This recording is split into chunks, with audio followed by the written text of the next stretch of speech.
Allô, salut tout le monde, bienvenue à nouveau sur ma chaîne. Aujourd'hui, on se retrouve pour une nouvelle vidéo et c'est une très bonne nouvelle vidéo parce que je vais vous parler d'une bourse d'exemption de frais de scolarité pour les étudiants sénégalais. Oui, sûrement tu ne le savais pas, mais sache qu'il y a une bourse d'exemption de frais de scolarité qui existe aussi spécialement pour les étudiants sénégalais. Donc, si la vidéo t'intéresse, je t'invite à la regarder jusqu'à la fin, à activer les cloches de notification pour ne manquer aucune vidéo quand je vais reposter prochainement.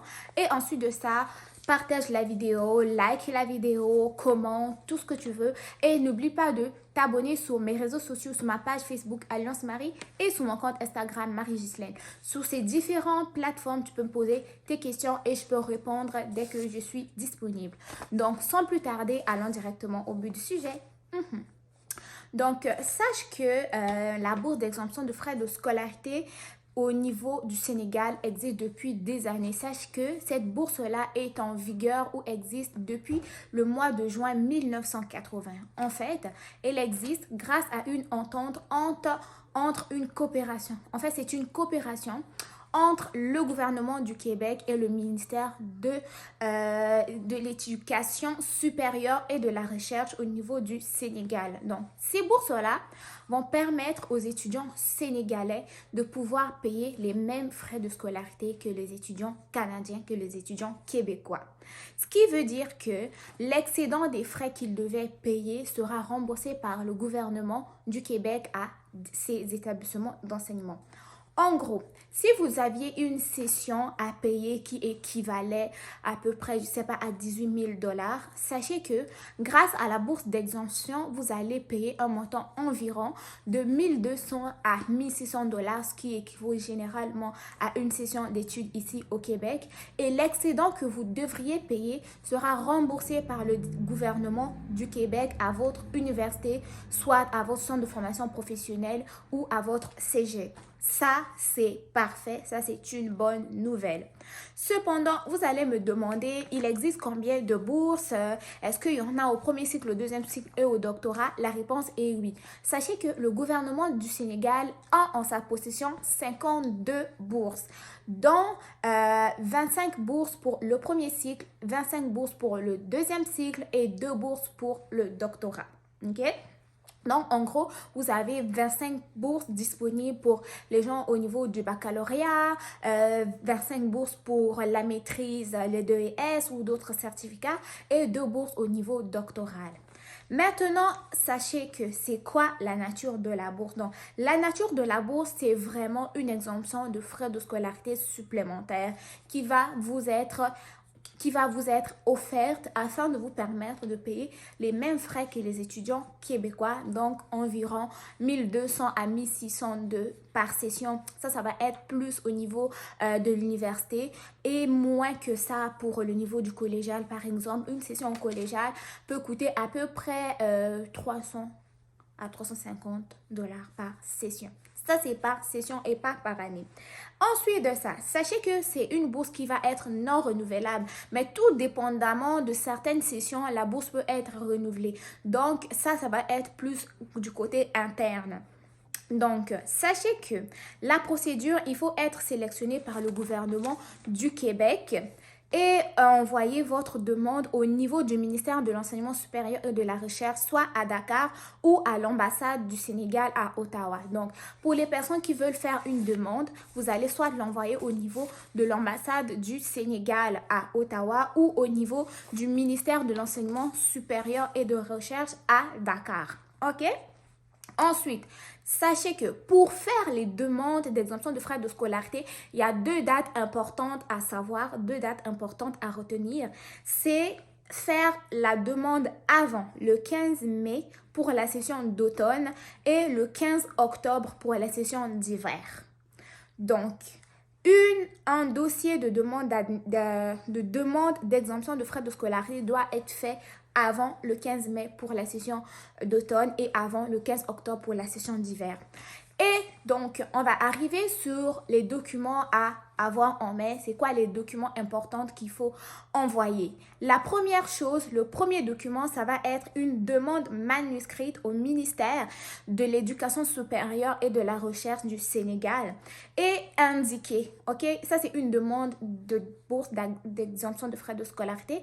D'ailleurs, il y a un exemplaire qui existe sur ma page Facebook Alliance Marie, allez voir là-dessus et ça va être très important d'indiquer sur cette lettre-là votre numéro de téléphone, le numéro de téléphone de vos parents et ensuite envoyer votre adresse courriel ou adresse email là-dessus. Très important pour pouvoir bien évidemment communiquer avec vous. Si on ne peut pas vous joindre par votre cellulaire, on va essayer d'appeler vos parents. S'ils ne sont pas joignables également, ils vont essayer de vous contacter par email. Deuxième chose à avoir en main, c'est le certificat d'inscription ou admission. Okay? Le certificat d'inscription ou d'admission, comment est-ce que ça va se passer? À la base, ça je vais le dire pour toutes les bourses d'exemption, toutes les demandes de bourse qui existent à peu près ici au Canada, dont j'ai d'ailleurs déjà passé. La première chose à faire, je le redis une fois de plus, avant de faire une demande de bourse d'exemption, vous devez avoir en main une demande d'admission qui a été acceptée dans un programme.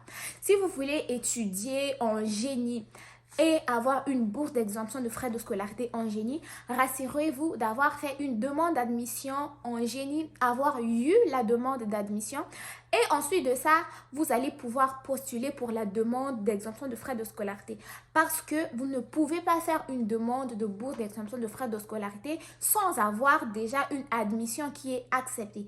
Donc, la première chose même avant d'aller faire la demande de frais de scolarité au niveau de l'ambassade du Sénégal, rassurez-vous d'avoir fait une demande d'admission qui va être acceptée au préalable. Ensuite de ça, une fois que vous aurez donc cette demande d'admission qui va être acceptée, vous allez le mettre en pièce jointe et ça va être le document numéro 2. Le document numéro 3, ça va être la copie de votre baccalauréat. Donc, sachez que si vous n'avez pas votre bac, oubliez cette bourse-là parce qu'ils ont spécifié avoir le bac. Donc, vous allez envoyer la copie de votre bac et aussi la copie de relevé de notes obtenues au bac. Autre document, vos différents diplômes. Si vous êtes déjà en master, donc vous allez envoyer la copie de votre bac, la copie de vos relevés de notes au bac et aussi la copie de votre diplôme de master ou de doctorat ou de licence. Ensuite de ça, vous devez envoyer la copie du CAC aussi. Donc, en gros, vous allez commencer quand même vos démarches. Vous avez commencé, vous avez déjà eu l'admission, vous avez déjà demandé votre certificat d'acceptation du Québec et vous l'avez obtenu. Ensuite de ça, vous allez avoir un document qui s'appelle Annexe 2 qui va falloir remplir adéquatement. Et lui, pour l'avoir, vous allez aller sur le site de l'ambassade du Sénégal à Ottawa qui est le www.ambsencanada.org.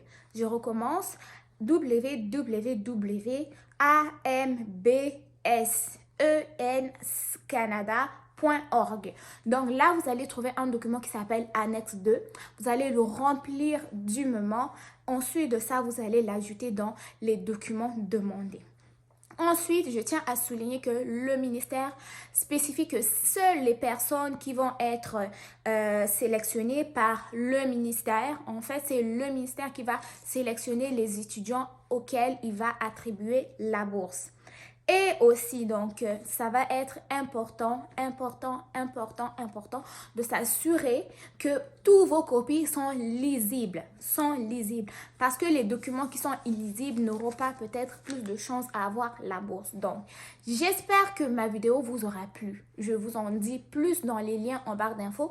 Allez regarder le lien. Ensuite de ça, sachez que vous pourrez déjà commencer à regarder les programmes d'admission qui vous intéressent pour l'automne 2022 et ensuite de ça, pourquoi pas commencer les programmes, pas les programmes, mais les procédures pour la demande de carte, demande d'admission et autres. Moi, je n'en dis pas plus. Je m'arrête ici, comme je viens de le dire, faut de se répéter. Allez en barre d'infos, regardez le lien concernant la bourse. Si vous n'avez pas compris quelque chose dans cette vidéo, je pense que le lien va être très important pour vous éclaircir. Sinon, on se retrouve très bientôt pour une nouvelle vidéo. Pourquoi pas d'une bourse d'exemption pour le Cameroun, pour la Chine, hein? Donc, on se capte très bientôt. N'oublie pas surtout de t'abonner. Je te dis au revoir.